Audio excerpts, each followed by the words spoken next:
पंजाबी गायक गैरी संधू की एक वीडियो हाल ही काफी वायरल हो रही है। दरअसल इस वीडियो च गैरी गायकी छड्डण दी गल कर रहे ने। गैरी संधू इस पिछे कोरोना वायरस नूं वजह दस रहे ने। असल च पिछले साल गैरी संधू नूं कोरोना वायरस होया सी। उस तो बाद गैरी नूं लगदा है कि गीत हुण इन्ने वधिया ढंग नाल नहीं गा पाउंदे।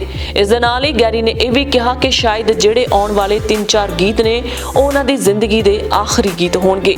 इस गल नूं सुण गैरी संधू दे प्रशंसक काफी हैरान सन, पर हुण गैरी संधू ने इस ते एक मजेदार प्रतिक्रिया दित्ती है। असल च गैरी ने बीती दिनी अपने गीत इश्क दा टीजर रिलीज किया सी। इस ते प्रशंसक ने गैरी नूं कमेंट किया, ओ भरा मेरिया गौना ना छड्ड दे, मन ला मेरी गल, जिवें दी भी आवाज निकलदी आ असीं सुण लिया करांगे।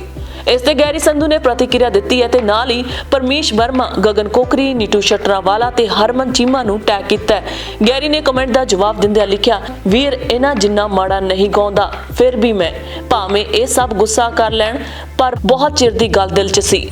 गैरी संधू का एक कमेंट तेजी नाल वायरल हो रहा है। इस ते हरमन चीमा की प्रतिक्रिया भी आ गई है। हरमन चीमा ने लिखिया, असी गुस्सा नहीं करते भाजी। इस तो बाद गैरी संधू ने हरमन चीमा नूं मुड़ टैग किया ते शानदार वाली इमोजी भी बनाई।